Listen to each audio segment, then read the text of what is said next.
El presidente electo ha confirmado este lunes la conversión del Fondo de Inversión para el Desarrollo Local en un ministerio y mañana martes dará a conocer la titular de esa institución. Para enfrentar los retos sociales del país, ¿es necesario un nuevo ministerio o basta con la voluntad y recursos para empujar las transformaciones sociales? La respuesta a esa y otras preguntas aquí en 8 en Punto.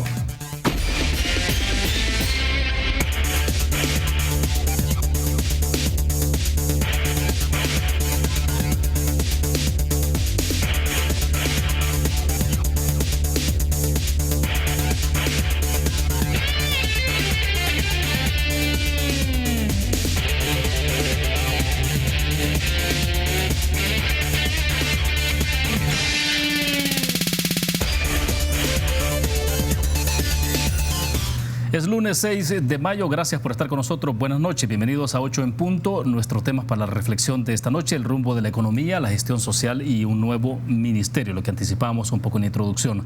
Queremos agradecer que nos acompañan en nuestros estudios esta noche Roberto Rubio, él es director ejecutivo de la Fundación para el Desarrollo Económico y Social, FUNDE. Roberto, bienvenido, un gusto, buenas noches. Buenas noches, William, muchas gracias. Excelente, también agradecemos que nos acompaña Rafael Lemus, él es economista, también asesor legislativo. Rafael, bienvenido, un gusto, buenas noches. Buenas noches y gracias, William. Excelente, bueno, vamos a entrar, creo que es importante hacer esta reflexión y es sobre todo por el anuncio que ha hecho el presidente electo Nayib Bukele, que justo en este momento ahora se encuentra ya en Estados Unidos, pero obviamente tiene activo su Twitter, ¿no? Es imposible que no lo tenga. Entonces, ha hecho ahí los anuncios como lo ha hecho en los últimos dos casos importantes, como fue el caso de anunciar a la ministra de Cultura, por ejemplo, y demás. Vamos a mostrarles el tweet donde él confirmaba entonces la conversión, como decíamos, del Instituto de Desarrollo. Ahí está. El FIDL, que es el Fondo de Inversión para el Desarrollo Local, se convertirá en el nuevo Ministerio de Desarrollo Local. Su trabajo será llevar obras a los municipios, dando prioridad a los más olvidados. Mañana, se refiere a mañana martes, dice, les doy a conocer quién será la nueva ministra. Obviamente que es una mujer, ¿no? Pero bueno, ahí, así que son dos anuncios en uno, la creación de ese ministerio y que será una mujer. Roberto, para comenzar un poco a hablar de esto, obviamente no tenemos los detalles, ¿no? Habría que conocer el decreto ejecutivo de creación de esto, que ocurrirá a partir del 1 de junio, pero ya se anticipa que se convierte FIDL entonces en un Ministerio de Desarrollo Local. ¿Cuál es un poco la reflexión inicial? Bueno, hay o ha habido siempre, digamos, una especie de descoordinación en este tema, porque tenemos un ministerio de gobernación que pues tiene el campo del desarrollo local, aunque ha sido más político, más que económico. El Fondo de Inversión Social, ha habido también en la época de Funes, entiendo, también una secretaría que había en Casa Presidencial que atendía el tema del desarrollo local. O sea, la misma Secretaría de Inclusión Social, por ejemplo, no. No, es una secretaría que manejaba, por cierto, ahí un proyecto grande del Banco Mundial que tenía que ver con el desarrollo municipal. ¿No? Yo diría que hay que esperar a ver qué es lo que va a sacar, cómo se va a establecer, si es un ministerio y ese ministerio podrá o no, por su rango, abarcar otras competencias, porque crear otro ministerio, bien lo que se trata, sobre todo cuando tenemos unas restricciones fiscales, lo que se trata es de reducir costos. Claro, porque entonces un ministerio es mucho más que un fondo como el FIDL, se supone, o podría funcionar con un número de personas. Sí, porque es decir, lo que se dijo del FIDL es lo que tiene, es un fondo de inversión para obras en las localidades. Entonces, si le vas a dar un estatus de ministerio, pues tiene que significar algo más. Eso es lo que no sabemos. Pues si va a dejar de ser solamente que es un fondo que entrega justamente obras y que coordina con las alcaldías para dar obras, eso es una cosa. Ahora, si ya se trata del desarrollo municipal, que es lo que buscas, que otras instancias van a intervenir, es decir, que justifique la creación de un ministerio, porque si solamente es hacer lo que ya hace el FIDL, solo será cambiarle nombre. Entonces hay que esperar qué otras funciones se le va a dar que realmente justifique el que exista un ministerio como tal. Sí, porque leí algunas reflexiones en Twitter, así un poco ya surge la suspicacia, ¿no? Y eso sí es pura suspicacia, un poco a partir ya de la especulación, pero en tanto no se tiene todo el detalle, ¿no? Pero es hasta qué punto puede entrar un ministerio de esta naturaleza, de este perfil, a entrar en una franca competencia con las alcaldías, por ejemplo, con la labor que hacen las alcaldías. El FIDL podría eventualmente entrar también en competencia, sí, porque el no FIDL si reorienta, que es lo que creo que es en los casos que en el FIDL, en la época de Saca, incluso en la época de Funes, cuando estaba la presidencia del FIDL, nosotros nos tocó hacer una observación ciudadana sobre cómo llevaban las obras el FIDL, y era bastante imparcial, es decir, no daba solamente a un color político, sino que el FIDL sí daba, digamos. Ahora, ¿se puede convertir? Claro que se puede convertir, porque si es un fondo que solo va a tratar justamente de orientarlo hacia las alcaldías de su preferencia, las que quisiera conquistarlo, con las que quisiera, digamos, apadrinar o simpatizar con ellas, pues se puede prestar a eso. Hay que estar, por lo tanto, vigilante, como te digo, de qué es lo que justifica la creación de un ministerio, cuáles son sus funciones, qué persona también va a estar al frente de esto, para poder dar una opinión pues acabada sobre lo que se está planteando. Sí, ¿no? Perfecto. Rafael, ¿cuál sería la primera aproximación entonces sobre este anuncio que ha hecho el presidente electo? Bueno, lo primero que habría que indicar de este tipo de modificaciones a la estructura organizativa del gobierno es que estaría migrando de un fondo de inversión, de una estructura supuestamente más liviana, más ejecutora, a un enfoque de ministerio, que los ministerios generalmente tienen un enfoque más de rector de política, más de coordinador y un rol más de directriz de conducción. Es raro encontrar un ministerio que sea buen ejecutor. ¿Okay? Entonces ahí queda un poco la duda si solo es cambiarle el rótulo, ¿verdad? Como ocurrió con el Ministerio de Cultura, que en realidad era la misma secretaría, con el mismo presupuesto, el mismo personal, solo le cambias el rótulo, eso en realidad no es ningún cambio. Pero si hay un enfoque de pasar de un modelo de lo que hoy es el FIDL, que se ha convertido en muy burocrático, cuando arrancó muy ejecutor. Recuerdo, por ejemplo, los años en que cuando surgió esto era un fondo justamente de inversión social, después que era FIS, incluso después se transformó en FISDL, sí, que es lo que hoy en día está. Pero en el camino se fue siendo muy burocrático. Pero esa es una discusión que por hoy en día, digamos, no está clara. ¿Cuál es el enfoque de pasar de un fondo a un ministerio? No estoy muy seguro que con cambiar el rótulo y unos 2 o 3 cambios se haga más efectivo, más eficiente. Tengo esa duda. Y el otro tema es que hay otro tuit que también puso el presidente electo, y es que dice que este fondo o este nuevo ministerio se va a dedicar a la inversión territorial de los territorios olvidados, y señala que más o menos el 70% de esos territorios reciben poca inversión, y eso es cierto. Pero el problema es coherencia, ¿verdad? Porque él quiere hacer la inversión desde el gobierno, de acuerdo a este tuit, pero hace unas semanas se negaba a darle más recursos por medio del FODE a los municipios, que también es inversión pura, ese 2%. Entonces aquí es un tema que al final lo que él está disputando es quién va a invertir, si el gobierno o los municipios, cuando la disputa de los fondos no es mucha. Es decir, si tú ejecutas el 2% del FODES, ya no hay mucha plata más en el gobierno para asignarla a lo mismo. Rafael, es imposible dejar de pensar en que algo de esto podría haber incluso en perspectiva para 2021 en el tema de trabajo territorial, en la parte político-electoral. Mira, es que sin duda hay una estrategia política del presidente, y eso ha sido claro, nadie lo ignora, y es que él tiene un objetivo, y es debilitar los partidos actuales y construir su fuerza de nuevas ideas, porque no tiene correlación en la Asamblea. Y un gobierno que no tiene correlación en la Asamblea simplemente es un gobierno débil para impulsar sus programas, sus reformas, sus leyes. Y esa gobernabilidad, si no la hace a través de consensos, si no la hace a través de diálogos, que por cierto es lo que no ha hecho, hay pocas posibilidades de éxito en sus primeros 2 años. Por supuesto que si él después le baja la representación a los partidos actuales y sube nuevas ideas, va a tener una nueva fuerza que le va a acompañar en sus iniciativas. Pero eso es dentro de 2 años. Y hay otra lógica, y es que lo que tú no haces en los 2 primeros años, después no lo cosechas en 5 años. Ya.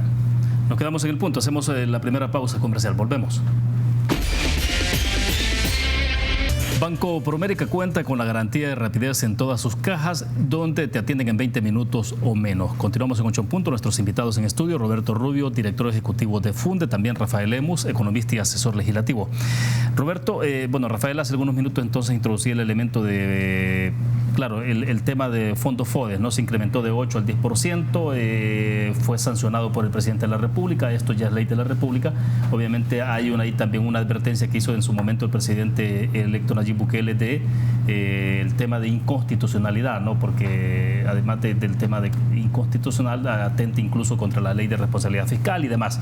Pero el punto es, estamos hablando sobre la base del anuncio, es muy específico, sin tener más detalles, insistimos en eso, pero de cómo puede entrar esto, un ministerio, ¿no? En términos de infraestructura, de si es más burocracia, si va a reconcentrar entonces alrededor de ese ministerio funciones de otras instituciones delegadas. ¿Qué puede pasar entonces? Bueno, es que acuérdate de que ya hay un presupuesto aprobado con el que se va a desarrollar, digamos, el gasto en el 2019.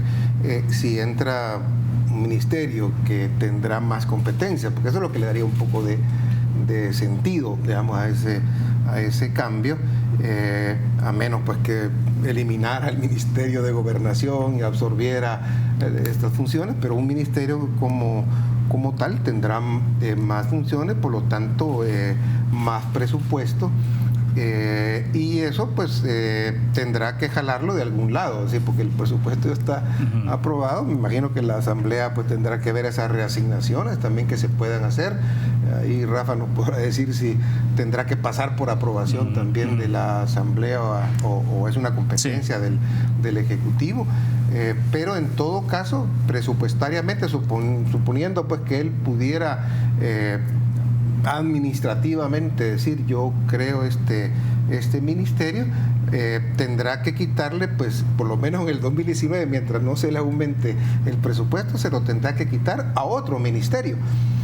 A menos pues que sea exactamente lo mismo, digo, en términos presupuestarios, pues entonces quedamos... Podría ser la figura que se habló hace unos minutos de la Secretaría de Cultura convertida en un Ministerio de Cultura. Sí, mientras, sí, pero le tenés que dar, el cambio tiene que ser justificado por cambio de funciones para que sea realmente un ministerio, si no, no tiene mucho sentido dejarlo igual, no le des... Porque este tipo de cosas a veces se hacen para justamente reducir un poco de burocracia, que dejar más bien una unidad, dejarse, a menos que lo hagas tipo como lo hicieron con el viceministerio de Inversiones, ¿no? Que le dio el Ministerio de Exteriores el cargo de viceministro, o sea que era un viceministerio específico de una persona nada más.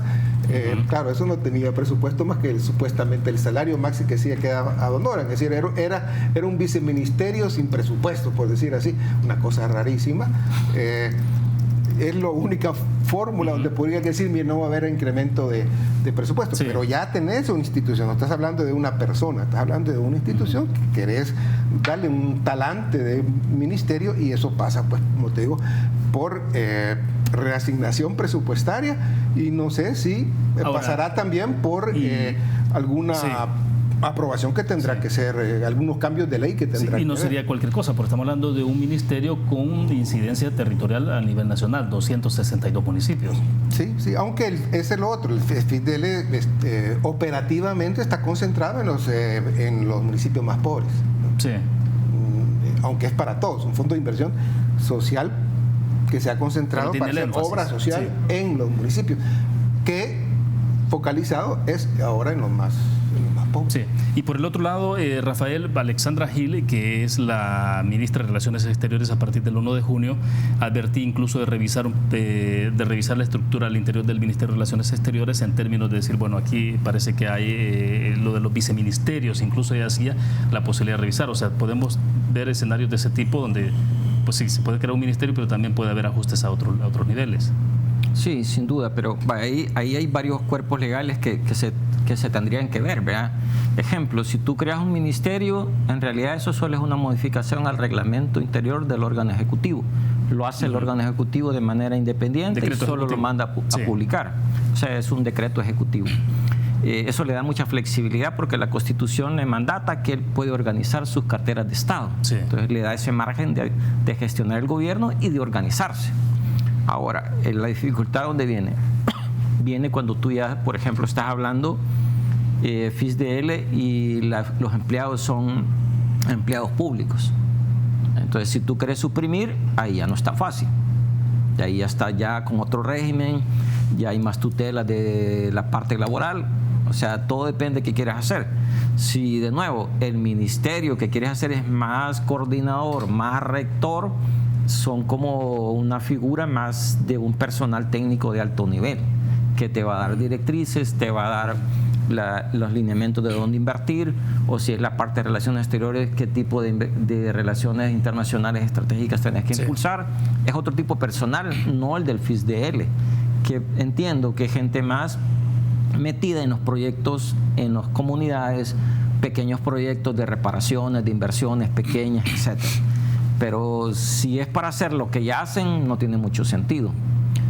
Y ahí viene el problema, porque FISDL hoy en día hace básicamente dos tipos de funciones. Una son todas estas pequeñas obras y dos, los manejos de los programas de alivio de la pobreza. Sí. Pensión básica universal, aquellos de red solidaria, que es ayuda a los grupos más pobres.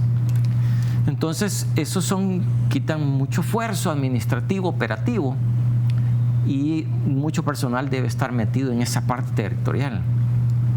Entonces, de eso, transformarlo en un ministerio, no estoy muy seguro que sea lo mejor.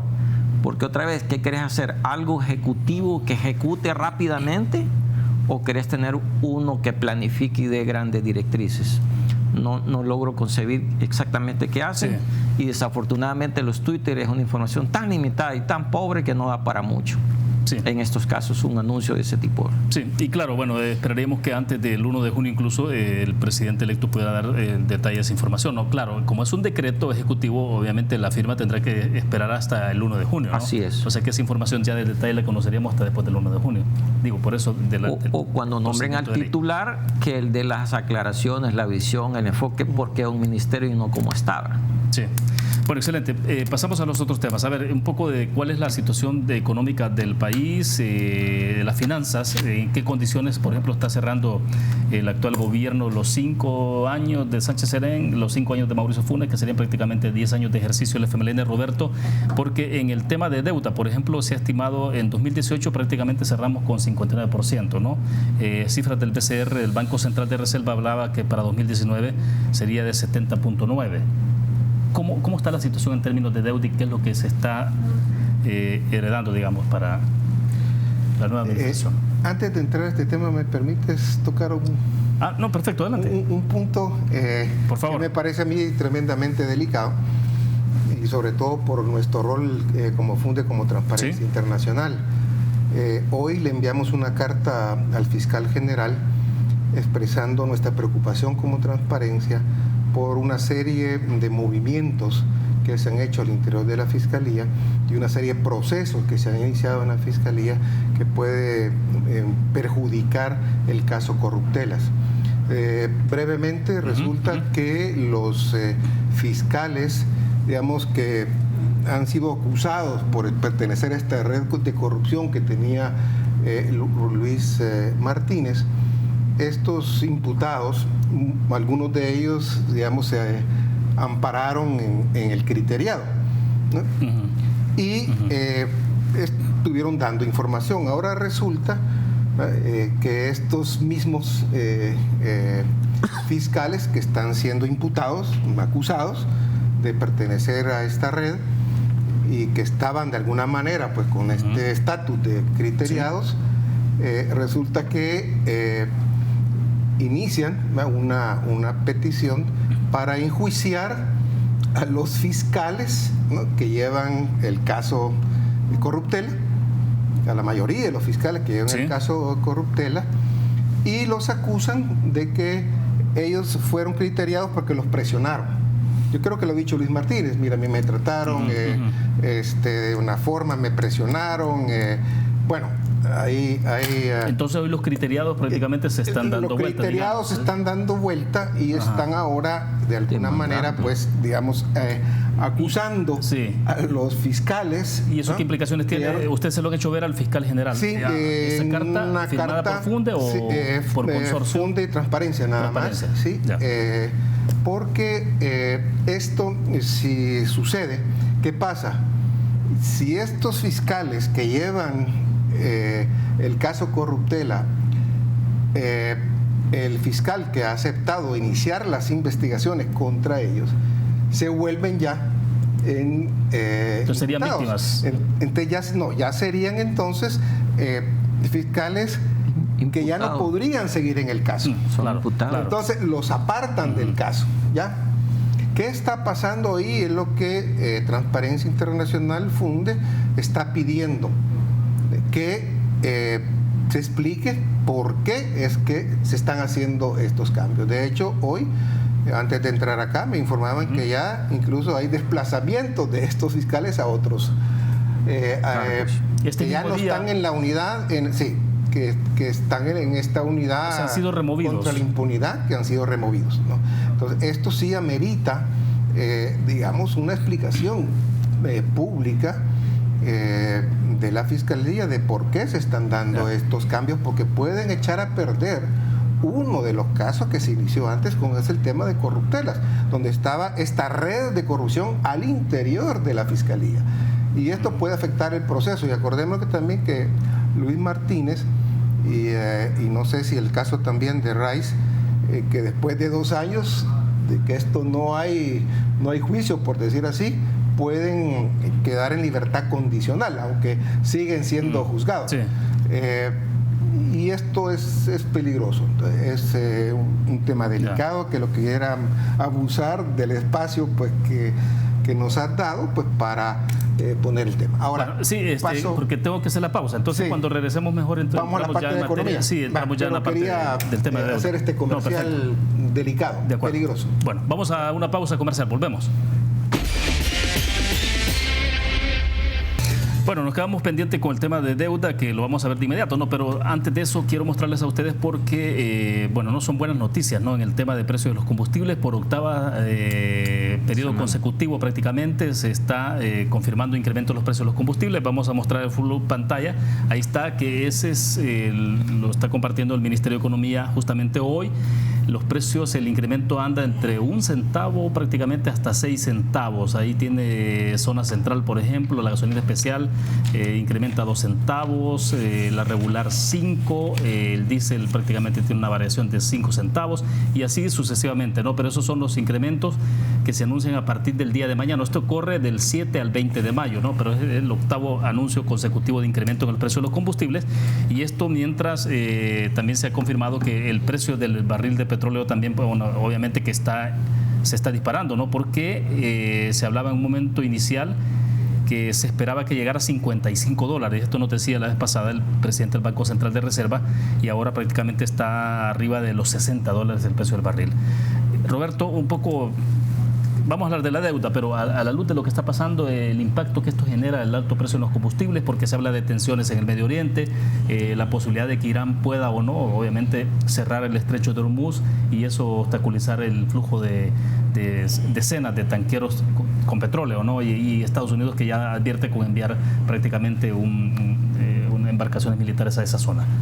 Más de las que ya hay, desde luego. Pero, ¿qué implicaciones, cómo se ve esto para la economía del país entonces? Indudablemente que el precio del petróleo es un tema de bastante inestabilidad, volatilidad, porque depende sobre todo de factores no solo económicos, sino también políticos. Y nos pega directamente porque somos un importador neto de petróleo y ya se ha sentido ese impacto en el 2018, hizo que todavía digamos, no teníamos esos precios tan altos. Tenemos que las exportaciones crecieron en 1.1%, mientras que las importaciones en 7.9%. Eso lo que nos ha hecho es producirnos un déficit comercial de casi 19%, 18.8%, y esto pues es salida de divisa, es decir, este déficit lo que te significa es que es un dinero que sale. Y el precio del petróleo, que es algo que también afecta, acuérdate, un poquito al consumidor. Claro. Puede, aunque todavía no hemos visto, todavía no hemos visto eso, que la inflación se mantiene relativamente baja. El año, todavía el primer trimestre creo que andaba en 0.40 y pico, ¿no?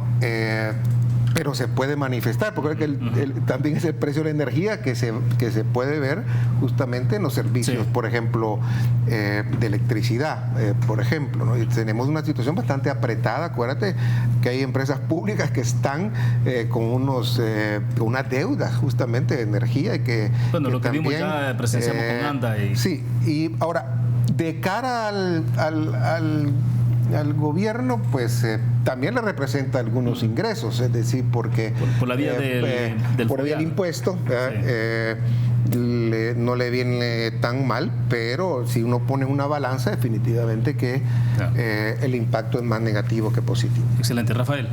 Un poco de cómo se puede estar planteando este escenario, y ahora sí en el tema de deuda, por ejemplo, de cómo podría dispararse o incrementarse del 59% a prácticamente 70.9% durante este año. Sí. La verdad es que el panorama internacional no ha estado en su mejor momento.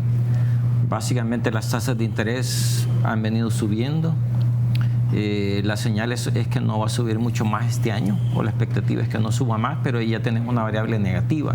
El crecimiento de Estados Unidos se ha empezado a hacer un poco más lento, y eso nos afecta por la dinámica de exportación, de remesas, etcétera. Y ahora se le suma el problema de los precios de petróleo.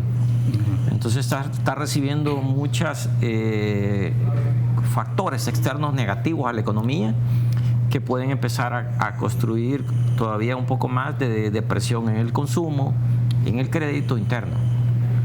Acordémonos que el primer grupo más afectado de los precios de petróleo son todos los hogares y consumidores que demandan combustibles. Y ahí ya empiezan los problemas. Y en ese punto que hay una preocupación porque se genera un efecto cascada, ¿no? en el precio de los productos en general. Además, recuerda que justamente la noticia ya es 8º cambio de aumento positivo. Entonces ya está sumando más de 70 centavos de aumento. Entonces ya golpeó, digamos, a los distintos hogares ese aumento en la gasolina, que se va a ver reflejado en cambio en la composición de demanda. Es decir, con la misma plata van a tener que comprar diferentes cosas y pagar la factura más alta de los combustibles. Pero además tienes las instituciones públicas que tienen los problemas que ya se llevan ustedes, de que para producir energía necesitan algunas todavía hacerlo a base de búnker y les afecta, etcétera. Entonces no son buenas noticias para la economía, cuando de por sí la economía tiene sus propios problemas que son más macro, ¿verdad? Que es la parte de déficit, de deuda que tú estabas indicando, y además de que crece lentamente. Entonces, la situación se pone más complicada porque el sector externo te está presionando también a comprimir la economía. Ahora, se ha estado hablando, leía incluso un artículo de la BBC de Londres hace un par de semanas atrás, donde hablaban incluso de la posibilidad de que la economía a nivel mundial pueda entrar en un proceso de, no sé si necesariamente de recesión como la que se vivió con la crisis financiera en 2008, pero sí se habla de una desaceleración. De hecho, cuando uno ve proyecciones de crecimiento de República Popular China, es evidente, ¿no?, que ha disminuido. Sí, en efecto, el mundo se está haciendo pronósticos, tanto de los países desarrollados como algunas potencias que estaban creciendo, hacia una tendencia de un crecimiento menos fuerte o se están desacelerando, ¿verdad? Y eso al final del día lo que afecta es que nos restringen, por lo menos a nosotros, nuestra relación con Estados Unidos por el lado de exportación, por el lado de remesas Y luego nos golpea si Estados Unidos toma medidas de aumentar tasas de interés, y peor si te suben los precios de petróleo por una coyuntura internacional. Que ojo, ¿verdad? También tenemos que sumar a este tema internacional las malas noticias de la región de Palestina e Israel, ¿verdad? Que nuevamente en las últimas horas se ha desatado desde el fin de semana para acá conflictos fuertes como no teníamos hace 5 o 6 años, que son otra vez Medio Oriente poniéndole, ¿verdad?, ese ingrediente de incertidumbre y de malas señales al mundo, ¿verdad? Sí, Roberto, un poco entonces, ¿cómo nos va a llegar, cómo nos puede llegar todos estos efectos? Porque la otra es cuando uno ve, por ejemplo, cómo está la economía norteamericana, eventualmente la generación de empleo. Donald Trump ha logrado bajar los niveles de desempleo a históricos de 1969. Es decir, y claro, eso tiene relación directa con nosotros, en tanto los salvadoreños puedan tener empleo en Estados Unidos. Hemos tenido por el momento, y subrayo por el momento, la suerte pues que la economía norteamericana ha estado creciendo y ha crecido el empleo en los Estados Unidos, y ha hecho crecer el año pasado casi un 5% crecieron las remesas, y llegamos a esos casi 5.500 millones de remesas. Eso por el momento ha sido positivo, pero como pues bien señala Rafael, hay presagios de que esa situación económica que ha tenido los Estados Unidos puede llegar a topar, y de hecho siempre hay que ser precavido cuando vos tenés varios momentos de buenas noticias, de excelentes noticias. Después ha venido la crisis.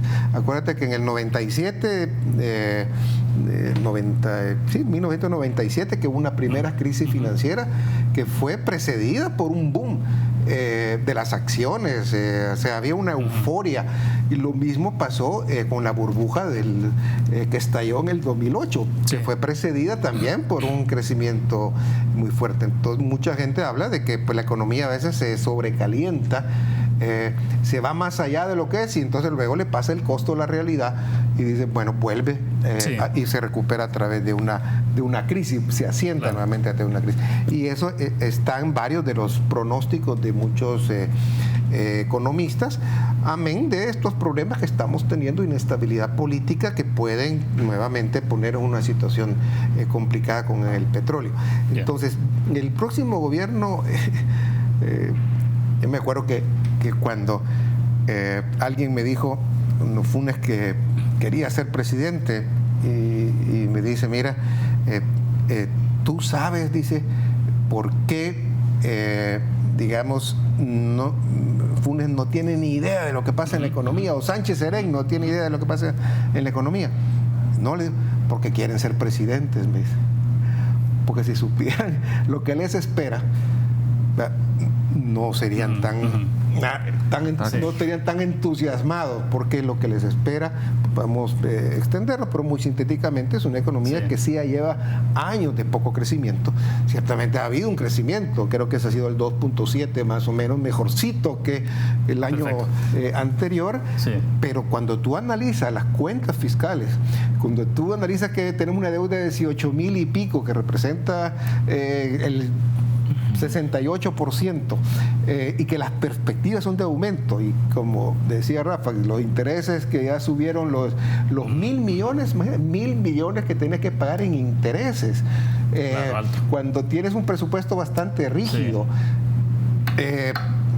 llegan bastante amarrados de la mano. De si no hacen algo, yo diría, extraordinario, si no buscan entendimiento, si no van con una actitud, yo diría, de bastante humildad y decir, sabemos poco y vamos a un poco a entendernos con nosotros, porque este barco no lo van a sacar solos. Bueno, vamos a la última pausa comercial. Volvemos.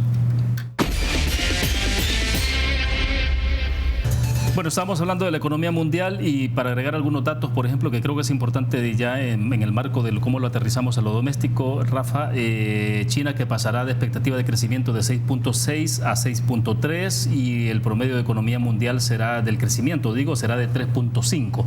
Y lo de China creo que obviamente que es importante, ¿no? En tanto acá uno pensaría que hay un poco de enfriamiento, no sé si es la mejor palabra para describir esto, pero enfriamiento en una relación futura que pueda desarrollarse con el presidente Nayib Bukele una vez tome posesión, y lo que ha ocurrido en las últimas semanas, ¿no? De si esté siendo invitada la representación china a la toma de posesión y demás. ¿Cómo se ve ese tema de República Popular China en medio de esto? A ver, yo creo que el presidente electo y la canciller expresan algunos elementos no muy apropiados de la relación formal de China con el gobierno de El Salvador. Señalan que hubieron algunos episodios de cosas oscuras, cosas que no fueron transparentes manejadas, y yo creo que ellos están hablando de dos cosas: de la ruptura de Taiwán y del anuncio en la forma que se hizo sin consultar, sin explicar, de esa nueva relación con China. Pero objetan ese hecho que, digamos, de alguna manera es algo que ellos ya encuentran. O sea, digamos que sobre eso no tienes más que señalar a que él lo hizo mal, no me gusta cómo lo hizo. El otro punto es, no lo han dicho si van a romper relaciones o no. Sí. Ahora, lo único que han dicho de eso es que no los han invitado, ellos, como gobierno entrante, pero sí lo hizo el gobierno saliente porque hay una relación formal. Además, creo que tampoco fueron claros de decir, en la lista negra, métame a China. Fueron bien claros en decir, meten en la lista negra a Venezuela, Nicaragua y Honduras, pero no a China. Entonces queda aquello como la pelota en el aire, ¿verdad? Que no sabes qué va a pasar con China, pero yo creo que más allá de lo que hemos estado viendo, tienen que definir, y la definición es, ok, tienen básicamente dos opciones: se quedan solamente con Estados Unidos bailando pegado y separado, o se quedan bailando con China y Estados Unidos, y ahí tienen que escoger con quién pegado y con quién separado. O sea, con uno tendrá que bailar pegado. Sí, o sea, con uno tiene que estar más cerca. Pero con ninguno amontonarse, eso sí. Pero vaya, el tema, ¿cuál es el de fondo? Yo creo que hay que separar, y una cosa son las relaciones de gobiernos y otra cosa son las relaciones entre los ciudadanos y las empresas. Porque hoy en día con China, nosotros importamos de China más de 1.400 millones de dólares. Sí. Entonces, es un socio fuerte. Y lo otro es que no olvidemos que China, es cierto que anda invirtiendo en la región y nosotros necesitamos inversión. Entonces es una contradicción. Negarte, rechazar un socio que anda invirtiendo en la región y tú le cerrás la puerta. No y el presidente que ha ofrecido megaproyectos, ¿no? Además. Aeropuerto en la zona oriental. Y un socio que tiene muchos recursos como China, que además su objetivo es invertir en todo tipo, tanto así que lo hace hasta en Estados Unidos, comprando acciones y de todo. Y acá también es cierto que hay que tener cuidado en una cosa, y es el tema del Puerto de la Unión, las islas, etcétera. Que esa es la preocupación de Estados Unidos y de muchos sectores del país. Si tú le cerras la puerta a eso, yo no veo por qué no vas a mantener el resto de las relaciones. ¿Ok? Bueno, Roberto, interesante porque también la embajadora Jane Mains prácticamente decía que este mismo día decía que creía de que iban a ser obviamente mejores, ya por todas las señales, las relaciones entre Estados Unidos y El Salvador. Yo creo que ha dado señales el presidente electo de que por ahí va su prioridad. Ahora, si eso y va a llegar a romper con China o no querer tener relaciones con China, tengo mis dudas. Aquí el problema que van a tener es que van a necesitar mucho arte y mucha habilidad para ver cómo mantiene una relación con ambos. Y puede ser que diga con Estados Unidos, ok, permítame tener este tipo de relación limitada y no voy a ir más allá, pero mire, pero yo necesito, ¿no? Porque lo que comentábamos en el intermedio, yo creo que incluso China no tiene tanto interés comercial como tal, es decir, de intercambio de bienes, servicios. Creo que sí, los chinos, geopolítico. Los chinos no tienen más interés en cosas más grandes, más estratégicas, como puede ser un puerto, como puede ser un canal seco que vaya hacia Honduras. Eso les daría a ellos una presencia importante. Ese tipo de inversiones estratégicas, ¿las aceptará o no las aceptará Estados Unidos? Es hasta dónde, como digo, puede llegar el bailar pegado con el otro, ¿ya? Sí. Hasta dónde te puede permitir, pero que dejar de bailar con las dos no es fácil, porque China lo que tiene son inversiones de estados, son inversiones grandes. China tiene dinero, puede comprar deuda, puede comprar bonos del país.